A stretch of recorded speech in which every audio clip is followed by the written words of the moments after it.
ஆகா கல்யாணம் சீரியல்ல இன்னைய எபிசோட்ல நம்ம மகாவும், ஐஸ்வர்யாவும் நேரா போய் பாட்டிகிட்டயும், ராஜலட்சுமி கிட்டயும் எங்க அம்மா, அப்பா ரொம்பவுமே பாவம். அவங்க சாப்பிடாமயே இருக்கிறாங்க. அவங்கள கொஞ்ச நாள் இங்க அழைச்சுக்கிட்டு வந்து வச்சு பார்த்துக்கிறேன் அப்படின்னு கேட்கறாங்க. இதுல என்னம்மா இருக்கு? தாராளமா அழைச்சுக்கிட்டு வாங்க அப்படின்னு ராஜலட்சுமி சொல்ல, பின்னாடியே அனாமிகாவும், சித்ரா தேவியும் வந்து கேவலமா பேச ஆரம்பிக்கிறாங்க. கோடீஸ்வரியும், அவங்க அப்பா, அவங்க வீட்டுக்காரரையும். சோ இதெல்லாம் கேட்டு அழைச்சுக்கிட்டு வருவாங்களா? வேணாம் வேணாம் அவங்க அங்கேயே இருக்கட்டும்.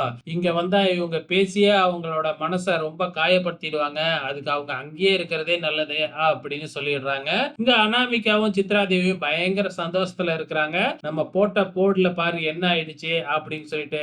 இதுவும் பத்தாது அப்படின்னு கோடீஸ்வரி வந்து காய்கறி எல்லாம் வாங்கிக்கிட்டு நடந்து போயிட்டு இருக்கும் பொழுது வேணும்னே அங்க காரை கொண்டு வந்து இடிக்கிற மாதிரி போய் அதுக்கப்புறம் அங்கேயும் வச்சு எல்லா மக்கள் முன்னாடியும் கோடீஸ்வரியை 2 பேரும் சேர்ந்து அவமானப்படுத்துறாங்க. கோடீஸ்வரி அங்கிருந்து அழுதுகிட்டே ஓடிடுறாங்க.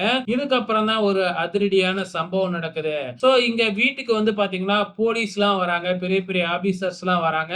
உங்க குடும்பத்தை எல்லாத்தையும் அரெஸ்ட் பண்ண போறேன் அப்படின்னு சொல்லிக்கிட்டு இருக்காங்க. என்னவா இருக்கும் அப்படின்னு வந்து எல்லாருமே பயந்துகிட்டு இருக்காங்க.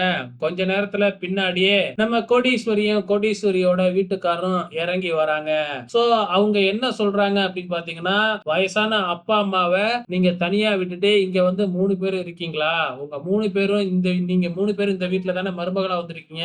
ஏன் உங்க அப்பா அம்மாவ கூப்பிட்டு வச்சு பார்த்துக்க மாட்டீங்களா? இது என்ன நியாயம்? இதுக்கப்புறம் அவங்கள தனியா விட்டீங்க. இந்த குடும்பத்தையே நாங்க அரெஸ்ட் பண்ணிடுவோம் அப்படின்னு மிரட்டிட்டு கோடீஸ்வரியும் அவங்க வீட்டுக்காரரையும் இங்க வீட்ல விட்டுட்டு போறாங்க அந்த போலீஸ். இப்ப அனாமிகா, சித்ரா தேவி இவங்க 2 பேரும் இத பார்த்த உடனே அதிர்ச்சி அடையறாங்க. என்னடா நம்ம ஒரு பிளான போட்டா இங்க ஒரு பிளான் நடக்குதே அப்படின்னு சொல்லிட்டு இது எல்லாமே கோடீஸ்வரியோட திட்டம் தான் நல்லாவே புரியுது. இங்க எல்லாருமே சந்தோஷமா இருக்கிறாங்க ஒரு சிலரை தவிர. இனி என்ன நடக்க போகுது அப்படிங்கிறத பொறுத்திருந்து பார்க்கலாம்.